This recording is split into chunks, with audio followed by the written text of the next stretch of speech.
warzuqna fahman nabiyyin wa hifzal mursalin wa ilhamal malaikatil muqarrabin waftah lana futuhal arifin waj'alna min ibadikas sholihin. Allahumma aghnina bil ilmi wa zayyina bil hilmi wa atibna bit taqwa wal jammilna bil afiyah ya arhamar rahimin.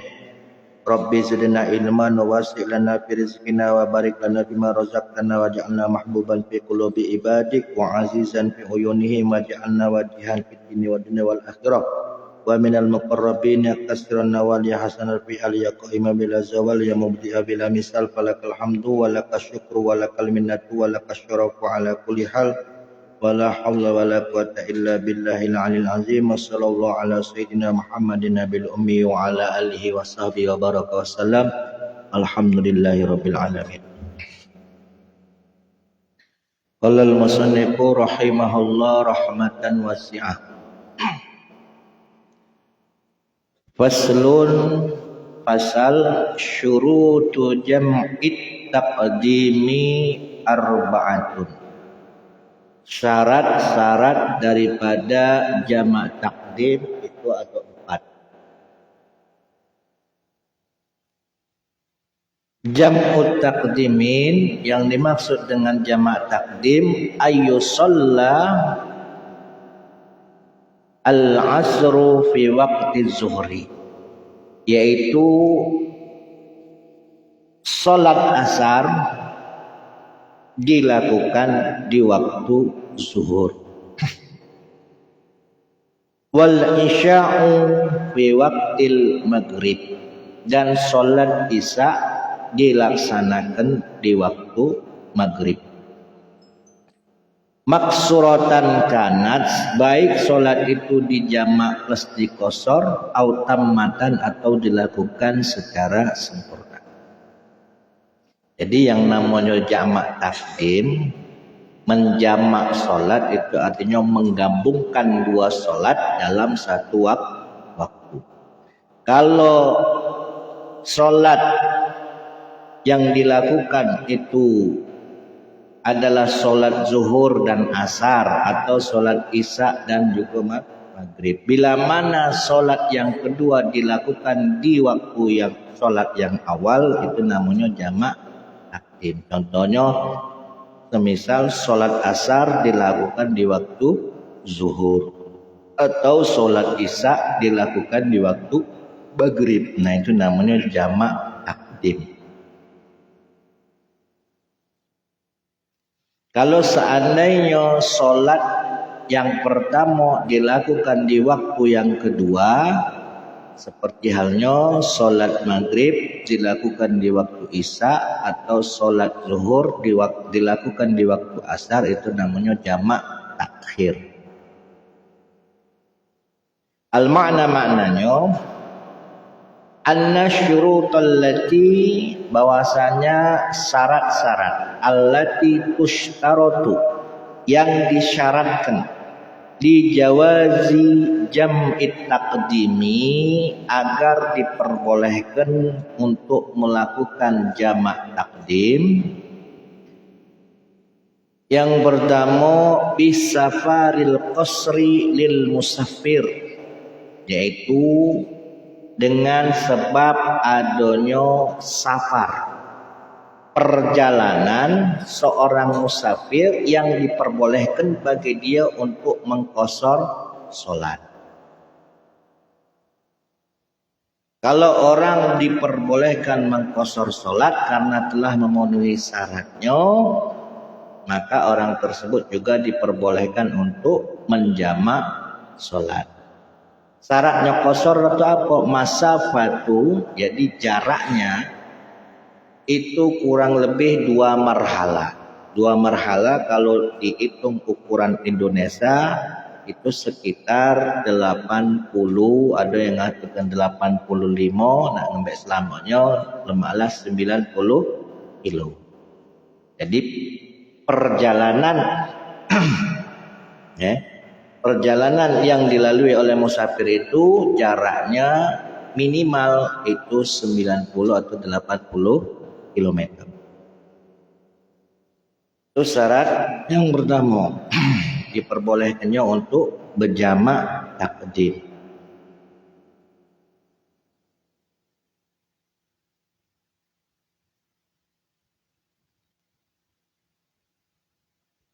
Wabil matori lil muqim. Lalu syarat yang selanjutnya, boleh bagi seseorang itu menjamak sholatnya dengan jamak takdim disebabkan karena hujan. Ya, lil muqimi, bagi orang yang mukim, dalam arti kalau musafir syaratnya dia harus menempuh perjalanan minimal 2 marhala atau sekitar 80 sampai 90 km. Nah, bagi orang yang mukim syaratnya apa? Dia boleh menjamak sholatnya bila mana dalam kondisi hujan. Hujan yang cak mano? Hujan yang lebat. Bukan hujan yang gerimis. Ya. Hujan yang lebat. Dan juga syaratnya cak mano? Bagi orang yang mukim, dia boleh menjamak sholatnya yaitu jamak takdim bila mana sholatnya itu dilakukan dengan berjamaah. Dalam arti apa? Seseorang itu memang biasanya melakukan sholat berjamaah di masjid. Jadi kalau seandainya dilakukan secara munfarid, kebetulan misalkan sholat maghrib sama isya, di waktu maghrib tadi hujan lebat. Ya, sementara dia ada di rumah, mukimnya di rumah. Nak pengen menjamak sholatnya maghrib dengan isya, ini tidak boleh. Nah, syaratnya itu harus dilakukan secara berjamaah dan dilakukan di tempat yang memang umumnya dilakukan untuk sholat berjamaah, yaitu seperti di masjid atau di mushola.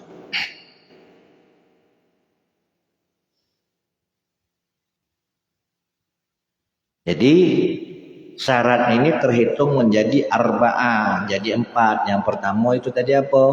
Sholatnya dilakukan di awal waktu, contohnya seperti sholat zuhur, sholat asar dilakukan di waktu zuhur. Sholat isya dengan sebab safar atau perjalanan yang mana jarak tempuhnya itu diperbolehkan untuk mengqashar sholat kurang lebih 2 marhala, ya, atau sekitar 80 km. Jadi kalau seandainya perjalanannya cuma dari sini ke Cinde, menjamak atau mengqashar sholat ya tidak baca karena belum nyampe 85 km. Wabil matori, dan juga diperbolehkan bagi orang yang mukim yang dikarenakan hujan yang lebat. Nah, dihitungnya para ulama fikih memperhitungkan diperbolehkannya seseorang untuk menjamak sholat ya dikarenakan ada masyakoh, adanya kesulitan, adanya keberatan. Ya, makanya menjamak sholat, mengqashar sholat ini termasuk rukhsah, dispensasi bagi hamba-hamba Allah. Karena ketika kita sedang dalam perjalanan, ketika kita dalam keadaan musafir, kondisi kita pasti melelahkan, capek. Ya. Misalkan dari sini nak ke Jawa, dilalah yang dibawa tentengan tas banyak pula, oleh-oleh banyak pula. Pergi ke Jawa ini tadi ngeteng, naik bisnya ngeteng, pasti melelahkan. Dan tentunya karena melelahkan tadi Allah menunjukkan keringanan, kita diperbolehkan untuk mengqashar ataupun menjamak sholat. Namun kadang masyakoh ini berbeda-beda dengan orang-orang yang mengadakan perjalanan. Kalau zaman dahulu mungkin jalan kaki katakanlah, belum ada transport untuk menempuh jarak yang jauh. Kadangkala juga dengan menggunakan kuda taruhlah. Nah, belum ada transportasi. Nah, berbeda dengan pecah rajo atau pejabat tinggi negara. Kalau raja otomatis ketika dia ingin bepergian jauh, maka banyak penggawa yang mikut, yang membantu dirinya. Dari mulai transportasinya, bekalnya selama perjalanan. Jadi seakan-akan dia tidak kesulitan ketika di dalam perjalanan. Apalagi di zaman sekarang pejabat-pejabat tinggi negara cukup pakai jet pribadi. Ibaratnya istananya untuk sementara ketika dia bepergian pindah di transportasi, pindah di pesawat. Dia ngalami capek, ditinggal ketidur dengar tahu-tahu nyampe. Nah, kalau orang kelas bawah kan saro. Bisnya lada basi, panas, ya. Ngeteng pula, agak turun dari kapal, naik bis lagi, ngeteng lagi ke kota tujuan, naik angkot pula. Kalau tak ngeteng tak banyak makan biaya. Nah, ada lagi ulama yang memperhitungkan dengan cara apa? Masafah. Meskipun masyarakatnya berbeda, kesulitannya berbeda di dalam perjalanan, akan tetapi jarak tempuhnya sama. Nah, itu yang diperhitungkan. Ini misalkan dari sini ke Jawa, yang sikok naik bis, yang sikok naik pesawat. Sama tak jauhnya? Sama, tapi beda masyarakatnya. Kalau yang pertama naik bis, ya otomatis melelahkan, banyak capeknya. Kalau naik pesawat ditinggal ketidur, tahu-tahu nyampe. Tapi masafahnya, jarak tempuhnya itu sama. Maka Imam Nawawi punya pendapat tersendiri. Jadi pendapatnya tidak mengikuti mazhab. Dalam artian yang diperbolehkan menjamak solat bukan hanya orang yang sedang dalam keadaan musafir, jarak tempuhnya yang 2 marhala, dan bukan juga orang yang mukim disebabkan karena hujan yang lebat, akan tetapi beliau juga memperbolehkan bagi orang yang sedang dalam keadaan sakit. Sakit yang sulit bagi seseorang itu untuk beraktivitas, sehingga dia diperbolehkan oleh Ketua Imam Nawawi untuk menjamak sholatnya. Nah, ini pendapat pribadi Imam Nawawi dewe. Kalau pendapat mazhab hanya 2, yang diperbolehkan menjamak sholat itu hanya orang yang sedang dalam perjalanan, yang perjalanannya itu kurang lebih 2 marhala atau sekitar 85 km, dan juga bagi orang yang mukim yang memang dalam kondisi hujan yang sangat lebat. Wa bi ziyadatis salasah. Lalu kemudian ditambahkan lagi oleh Sayyid Umar As-Satiri dengan menambahkan 3 lagi, allati lam yazkurha, yang tidak disebutkan. Ya, 3 syarat ini tidak disebutkan di dalam kitab Safinah. Yang pertama apa? Baqa'u waqtil ula. Boleh kita menjamak solat, yaitu dengan jamak takdim, yaitu dengan masih adanya waktu solat yang pertama. Jadi semisal nih kita nak menjamak solat zuhur dengan solat asar. Kita jamaknya pas mepet waktu asar. Mepet waktu asar. Nah, maka terhitung qada. Nah, tapi kalau dilakukan di waktu yang pertama, masih tetapnya di waktu yang pertama, masih ada waktunya, maka ini sah. Lalu yang kedua, wazannu sihatil ula. Ada sangkaan sahnya solat yang pertama kita lakukan. Dalam arti ketika kita menjamak solat zuhur, kita yakin sah solat yang kita jamak tadi yang pertama. Wa jawazul jam'i, dan yang terakhir itu adalah diperbolehkannya menjamak solat. Tasiru, maka semuanya menjadi sab'ah, menjadi 7.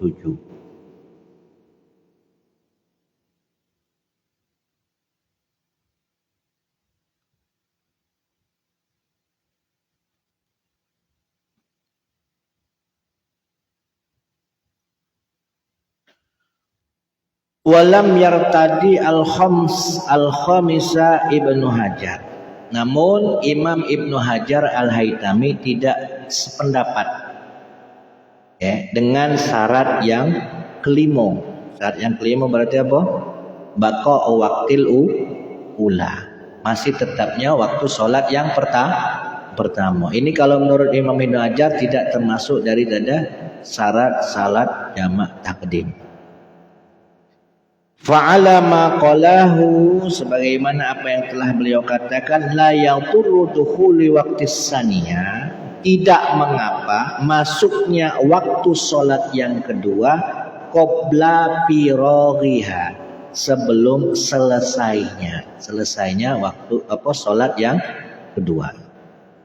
Jadi seandainya kita menjamak sholat, ya, jamaknya jamak takdim, dilakukan ya, sholatnya tadi dilakukan di waktu yang kedua, dalam arti masuk waktu yang sholat yang kedua. Misalkan sholat jamak takdim zuhur dilakukan di waktu asar, itu tidak mengapa kata Imam Ibnu Hajar selama waktunya ya, selama waktunya qabla firaghiha, sebelum selesai.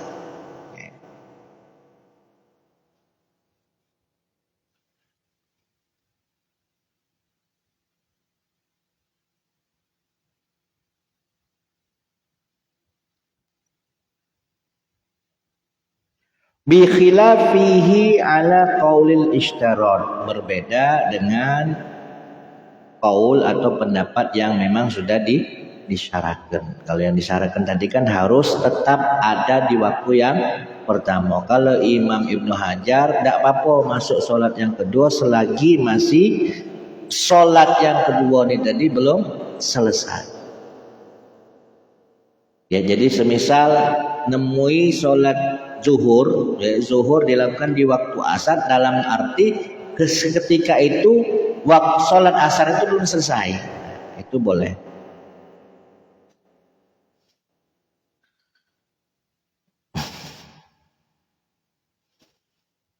Jadi syaratnya menurut Syekh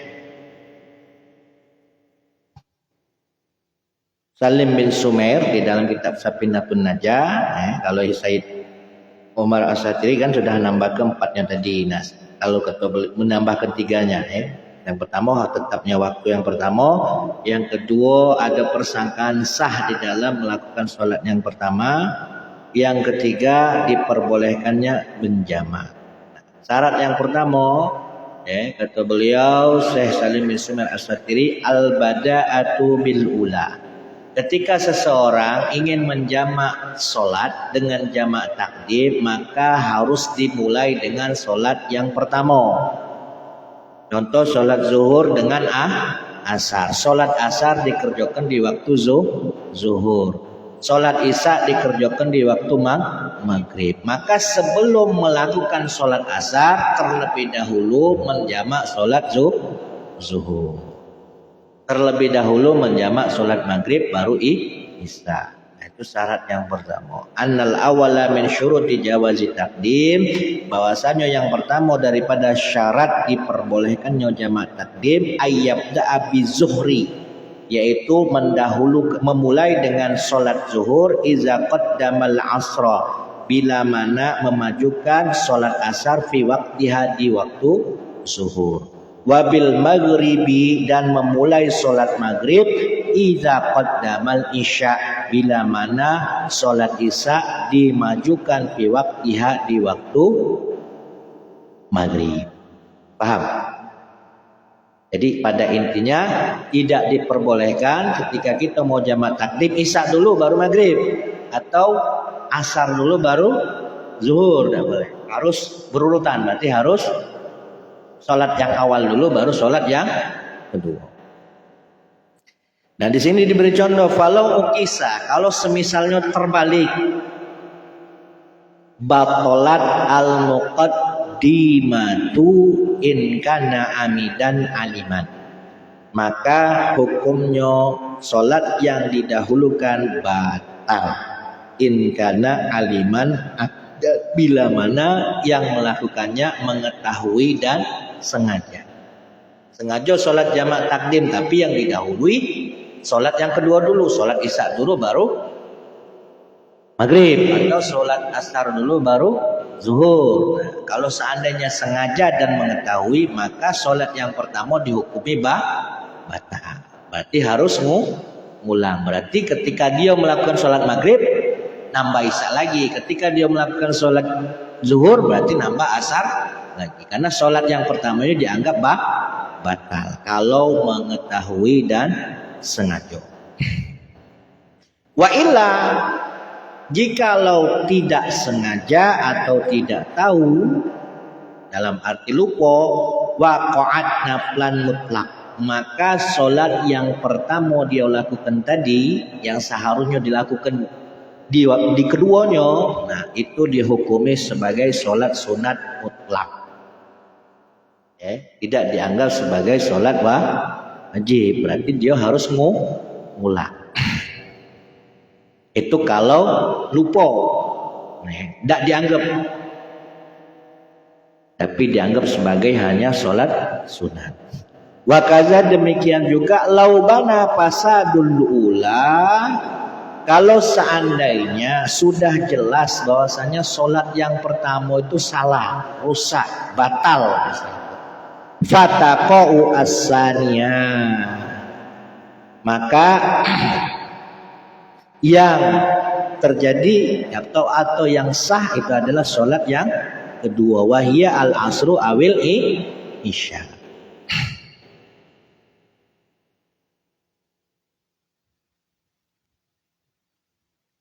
Fataqau as-saniyatu wahia al-asru awil isya'u naflan mutlaqan. Oh salah. Kalau seandainya sholat yang pertama jelas-jelas rusak, maka sholat yang kedua dinyatakan sebagai sholat sunat mutlak, yaitu sholat asarnya atau sholat isya'nya. Wahiza haza illam yakun alaihi faitawan, terhitung sholat sunnah mutlak bila mana dia tidak mempunyai tanggungan sholat qada. Orang yang melakukan sholat jamak takdim yang keliru ini tadi, yang seandainya sholat pertamanya ini rusak, batal memang kan, maka sholat yang keduanya tidak terhitung sebagai sholat jamak, tapi terhitung sebagai sholat sunnah, dan bisa terhitung sebagai sholat qada bila mana kebetulan memang dia punya hutang sholat, kebetulan dia punya hutang sholat asar sama sholat isya. Min nawiha, dari semacamnya sholat-sholat yang telah terlewati, dalam arti sholat-sholat yang memang harus diqada. Wa illa waqa'at anha fil mas'alataini al-akhirataini, dan bila mana tidak mempunyai sholat qada, dalam arti tidak ada sholat yang tertinggal, maka sholatnya tadi terhukumi sebagai sholat sunnah. Berarti dia harus ngulang. Itu syarat yang pertama. Jadi harus dimulai dengan sholat yang pertama. Jangan terbalik, jangan sholat asar dulu baru zuhur, atau jangan sholat isya dulu baru maghrib. Lalu yang kedua, waniyatul jam'i fiha, berniat jamak pada sholat yang pertama. Al-makna, maknanya an-nasiniyah, bahwasanya syarat yang kedua min syuruti jawazi jam'i takdimi, daripada syarat diperbolehkannya jamak takdim adalah niatul jam'i fi ulas sholataini, niat menjamak sholat pada permulaan dua sholat, dalam arti niat menjamak di sholat yang pertama. Walau ma'as salami, meskipun niatnya tadi terkerentek dalam arti terniat di dalam hatinya ketika salam. Karena tujuannya apa? Tamyizan lit takdim, tujuannya untuk membedakan jamak takdim yang memang al-masyu', yang memang disyariatkan min ghairihi, daripada salat yang lain. Jadi ketika kita pengen salat jamak, maka kita niatnya harus jamak. Mana niatnya? Usolli fardhu zuhri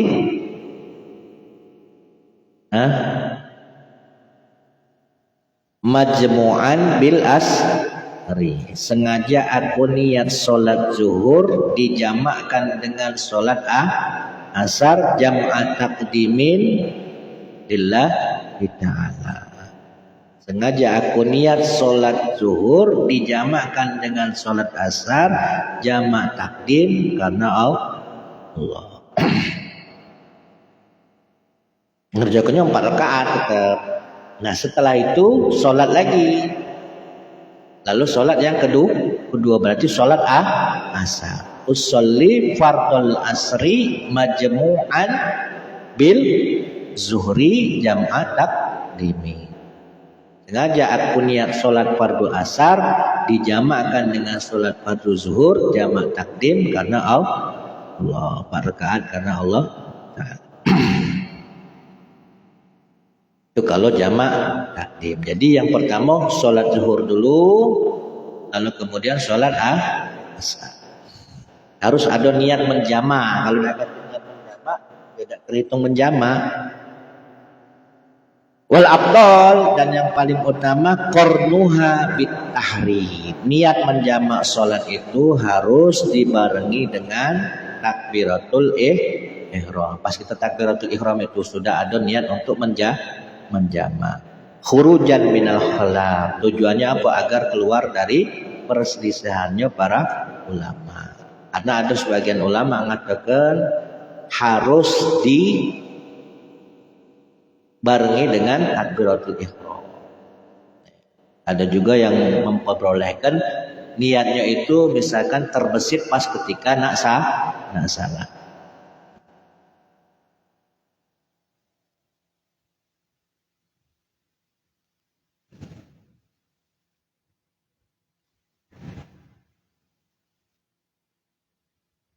Jadi di awal 2 sholat, dalam arti niat menjamak di sholat zuhur, niat menjamak di sholat asar, niat menjamak di sholat maghrib, niat menjamak di sholat isya.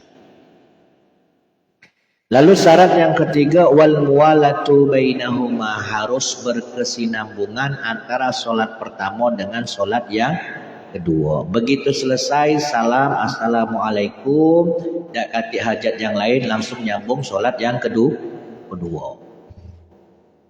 Jadi begitu selesai sholat zuhur, menjamak sholat zuhur, selesai assalamualaikum, tidak kati hajat yang lain, langsung lanjut sholat asar, langsung lanjut sholat isya. Maknanya anas alisa, bahwasanya yang ketiga min syuruti jawazi jamit takdimi, daripada syarat diperbolehkannya menjamak takdim al-muwalah baina fi'lil ula wasaniyah, berkesinambungannya antara melakukan sholat yang pertama dan sholat yang kedua. Bi alla yatula al-faslu bainahuma urfa. Dikatakan mualah itu bahwa tidak ada pemisah yang lama, tidak ada jeda yang lama di antara kedua sholat, urban menurut kebiasaannya. Jadi kalau semisal selesai sholat zuhur, menjamak sholat zuhur, ngopi dulu, ngerokok dulu.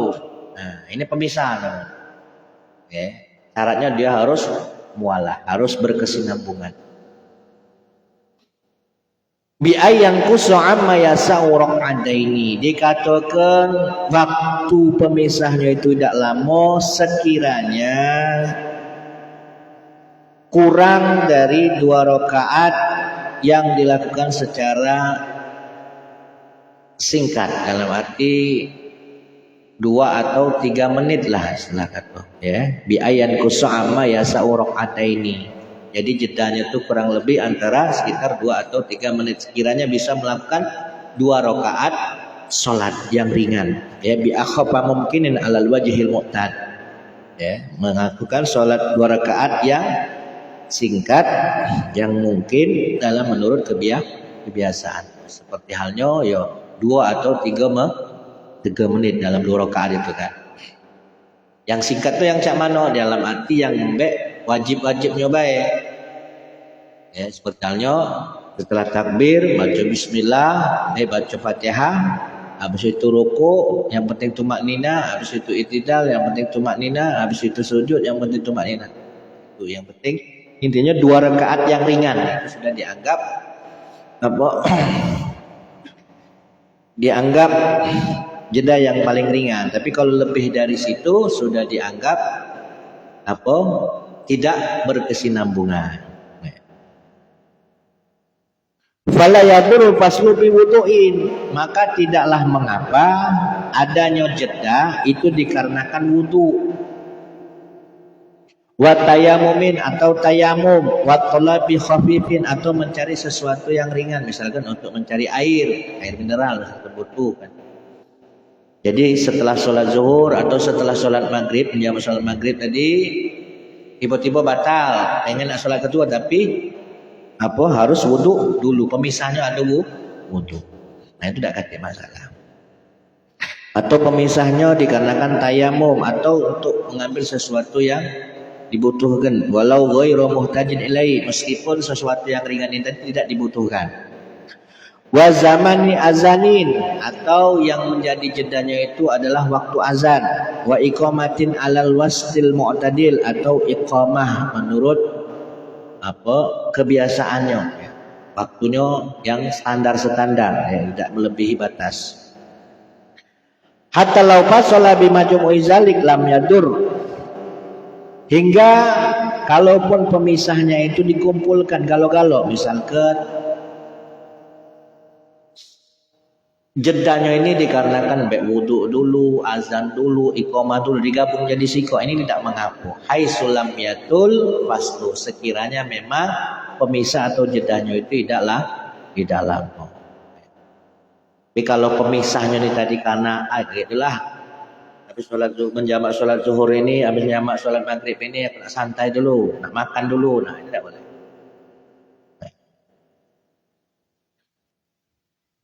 Wa yusalla qabliyat az-zuhri masalah. Nah, susunannya cak mana kalau seandainya kita nak melakukan salat sunnah rawatibnya. Jadi salat qabliyah zuhur dulu, yes. Baru kemudian summah zuhra, lalu kemudian menjamak salat zuhur, summal asra, lalu kemudian menjamak salat asar, summa ba'diyat zuhri, lalu kemudian salat sunnah ba'diyah zuhur, summal asra, lalu kemudian salat sunnah qabliyah asar. Itu kalau seandainya pengen melakukan salat rawatib sekaligus salat jamaah. Jadi susunannya qabliyah zuhur dulu, habis itu salat zuhur, lalu kemudian salat jamaah asar, lalu kemudian ba'diyah zuhur, lalu qabliyah asar.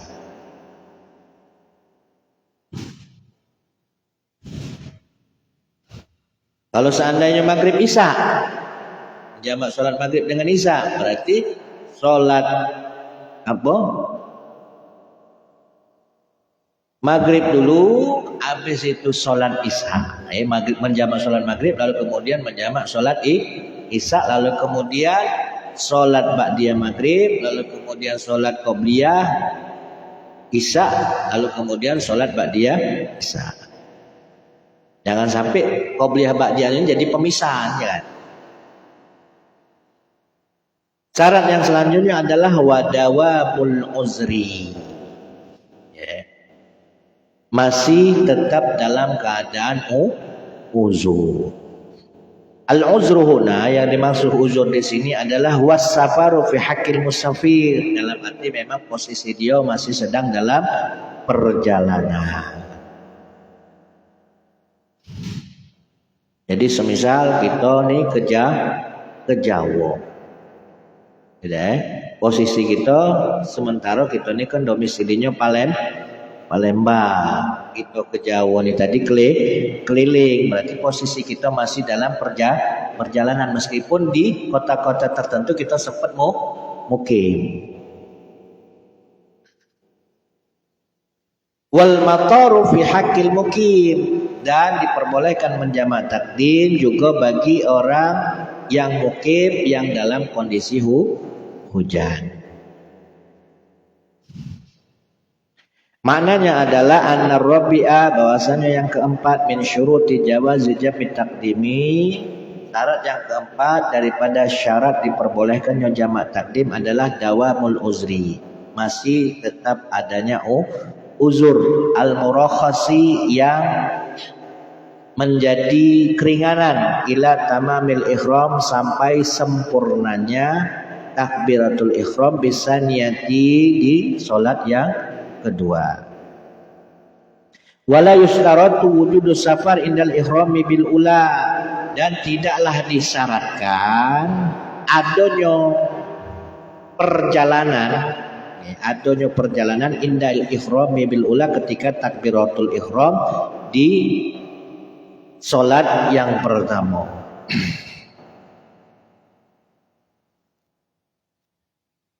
Jadi semisal mepet waktu, itu nih takbiratul ihram yang kedua, dilala memang sudah mukim di situ, kita sudah sampai. Tapi kita sudah takbiratul ihram kedua, nah itu batasnya. Tapi kalau seandainya sudah melewati takbiratul ihram, tidak masalah. Bikhilafil mator, berbeda dengan orang yang mukim disebabkan karena hujan, dia diperbolehkan menjamak takdim. Fa innahu la budda min wujudihi indal ihram. Syaratnya apa? Masih ada hujan ketika dia takbiratul ihram pada salat yang pertama. Di waktu salat zuhurnya, di saat takbiratul ihramnya kondisinya masih hujan, itu yang pertama. Yang kedua, wa tahalluli minha, ketika dia salam dari solat yang pertama juga kondisinya masih hujan. Wa dawamihi ilal ihrami bisaniyah, dan hujannya masih terus sampai takbiratul ihram pada solat yang kedua. Wala yadurru in qata'ahu fi ma ada zalik, dan tidaklah mengapa bila mana hujan itu berhenti selain daripada tiga keadaan tadi. Dalam kondisi hujan diperbolehkan kita menjamak takdim, salat itu syaratnya yang pertama, kondisi hujan itu di saat kita takbiratul ihram pada salat yang pertama. Yang kedua, di saat salam yang salat yang pertama masih hujan juga. Terus yang ketiga, di saat takbiratul ihram salat yang kedua kondisinya juga masih hujan. Selain dari tiga keadaan itu, maka tidak katik masalah kalau seandainya hujan berhenti. Misal pas kita takbiratul ihram di saat salat yang pertama, salat zuhurnya misalnya, itu kondisinya masih hujan. Pas di rakaat yang kedua hujan berhenti, di rakaat ketiga hujan berhenti, masuk rakaat keempat hujan deras lagi, sampailah salam, sampailah kita melakukan sholat jamak takdim yang keduanya. Nah itu hujanlah lagi. Setelah itu, setelah takbiratul ihram sholat yang kedua, misalkan pas maca surat tiba-tiba hujan berhenti, nah ini tidak ada masalah. Yang penting syarat tiga ini harus ada. Syarat tiga ini ketika dalam takbiratul ihram yang solat yang pertama, ketika salam solat yang pertama, dan ketika takbiratul ihram solat yang kedua itu kondisinya hujan. Nah selain itu tidak hujan,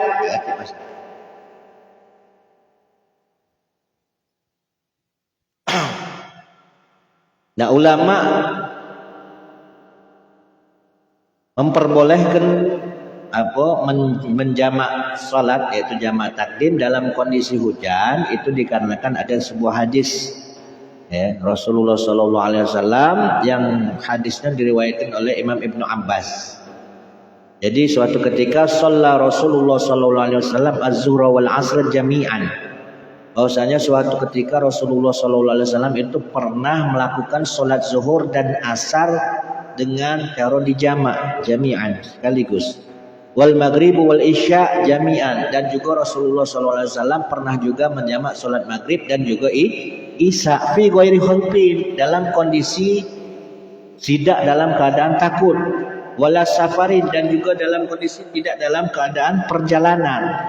Maka qala Malik arazalika kana fi matar. Maka Imam Malik itu berpendapat beliau melakukan sholat jamak zuhur dengan asar, beliau melakukan sholat maghrib dengan isya dengan dijamak itu ketika kondisinya memang dalam keadaan hujan. Nah, maka para ulama fikih memperbolehkan bagi orang yang mukim untuk menjamak sholat, yaitu jamak takdim. Tapi ada syarat yang harus dipenuhi. Kalau di dalam kitab Al-Fiqh Al-Manhaji dikatakan wala yajuzu jam'uhuma, tidak diperbolehkan menjamak dua sholat fi waqti saniyah pada waktu yang kedua, dalam arti tidak boleh jamak takhir. Dalam kondisi hujan kita tidak boleh jamak takhir, karena kita tidak tahu dilala pas masuk sholat yang kedua tiba-tiba hujan berhenti, sementara sholat pertama kita belum lakukan. Nah, yang diperbolehkan itu adalah jamak takdim.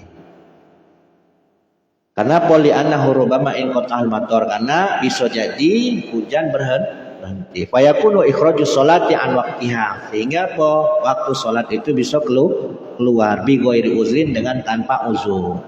Wa ishtaratu li hadzal jam'u syuruti at-taliyati an takuna as-sholatu jama'atu bi masjidin ba'idin urban. Nah, disyaratkan seseorang boleh menjamak takdim dikarenakan kondisi hujan itu apa, ayakuna sholatu jama'atan bi masjidin ba'idin urban, yaitu bila mana sholat yang dijamak tadi itu dilakukan secara berjamaah, yang dilakukan di masjid yang kebetulan memang jauh menurut kebiasaan kita. Antakuna sholatu jamaah di masjid ba'idin urfan. Ya ta'azza al-muslim bil matari fi tariqihi ilaihi. Yang seandainya seseorang keluar dari rumah untuk menuju ke masjid, akses jalan menuju ke masjid ini tadi bisa menyebabkan mudarat bagi si yang berjalan tadi menuju ke masjid, dalam arti kena percikan hujan. Bisa menyebabkan pakaian menjadi kotor misalkan. Bisa menyebabkan pakaiannya menjadi basah. Jadi semisal wong ini punya kebiasaan memang sholat berjamaah di masjid. Tapi syaratnya apa? Ada akses yang sulit untuk menuju ke masjid. Kalau seandainya dia menuju ke masjid dalam kondisi hujan sekalipun, tapi naik mobil, nah ini bukan suatu kesulitan, bukan masyarakat. Tidak diperkenankan untuk menjamak sholat. Tapi kalau seandainya memang tak kati yang menghalanginya, dalam arti tak kati yang menghalangi air hujan untuk membasahi, membuat becek dirinya, nah itu dibolehkan bagi dia untuk menjamak takdim dengan sebab hujan.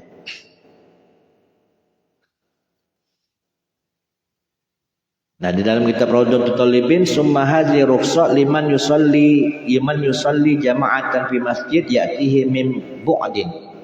Bahwasanya rukhsah dispensasi bagi orang yang sholat berjamaah di dalam masjid ayatihi min bu'din, boleh dia melakukan sholat jamaah takdim bila mana memang jauh masjidnya itu jauh dari rumahnya. Kalau seandainya dari masjid dia nak balik ke rumah, otomatis timbul becek, timbul basah bajunya, nak balik lagi ke masjid, akhirnya bajunya basah kan lo, repot kan. Nah, maka diperbolehkan ketika dia di dalam masjid untuk menjamak sholat jamaah takdim, dan memang harus dilakukan berjamaah. Wa yata'azza bil matari fi ityanihi. Nah, kesulitan kalau seandainya dia ke masjid kaget timbul bajunya basah, timbul kena becek. Nah, fa amma man yusalli fi baitihi munfaridan, adapun orang yang sholat di rumahnya dalam keadaan sendiri, au fi jama'atin atau semisal di rumah tapi dengan berjamaah, au masyi ila masjidin fi kunin, atau dia bisa berjalan menuju masjid akan tetapi ada yang melindunginya, dalam arti ya pacak naik mobil misalnya hingga dia tidak basah untuk sampai ke masjid. Au kana al masjidu fi babi darihi, atau semisal masjidnya ini tadi berada di samping pintu rumahnya, berdekatan bersebelahan dengan masjid. Au sholat an-nisa'u fi buyutihinna jama'atan, atau para wanita itu sholat di rumahnya secara berjamaah. Hadara jami'ar rijali fil masjid wa shallu afradan fala yajuzu al-jam'u al-asal. Atau semisal semua laki-laki berada di dalam masjid akan tetapi mereka sholat sendiri-sendiri, maka tidak diperbolehkan bagi mereka untuk menjamak sholat. Tidak boleh bagi mereka untuk sholat jamak tak. Paham tak kira-kira? Mumet ya? Jadi pada intinya, kalau semisal kondisinya hujannya memang lebat. Uang ini jamaah masjid ini memang terbiasa sholat berjamaah di masjid itu. Sedangkan seandainya dia balik dari masjid itu pasti kena basah, pasti kena becek. Sementara, misalkan dia di waktu zuhur, pas hujan tadi di waktu zuhur, seandainya dia balik lagi nak melakukan sholat asar, takutnya hujan lagi, otomatis agak saro bagi dia nak ke masjid. Nah, maka di saat itu dia boleh menjamak sekaligus sholat maghrib, sholat zuhur dengan asar, atau semisal di waktu maghrib boleh dia menjamaknya dengan sekaligus melakukan sholat isya. Dengan catatan sholatnya tadi harus dilakukan secara berjamaah, tidak boleh dewek-dewek. Dan syaratnya kondisi hujan itu, posisi hujan itu harus pas ketika takbiratul ihram di sholat yang pertama. Di saat takbiratul ihram sholat yang pertama hujan. Terus syarat yang kedua, di saat salam sholat yang pertama juga kondisinya hujan.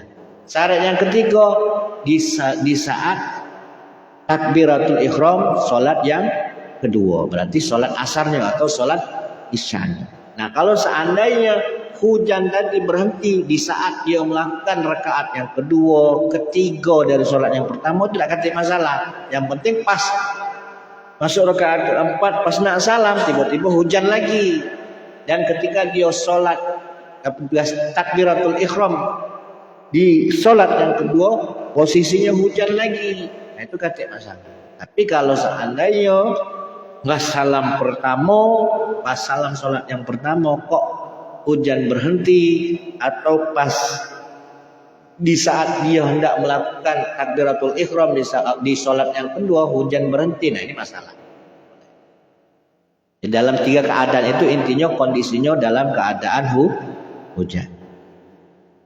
Nah, kalau semisal pas takbiratul ihram yang kedua, sholat yang kedua kan hujan nih, masuklah Fatihah, masuklah baca surat, tiba-tiba hujan reda, tidak ada masalah, terus ke baik. Meskipun nanti setelah sholat tiba-tiba hujan sudah reda, dalam arti apa? Dia sudah melakukan sholat asar dan tidak perlu lagi pas masuk waktu asar dia sholat lagi. Nah, sudah dijamaknya ketika kondisi hujan tadi. Paham tak? Nah, yang lemah itu apa? Jamak plus kosor. Yo dijamak, yo dikosor. Jadi sholat yang bisa dijamak sholat apa baik?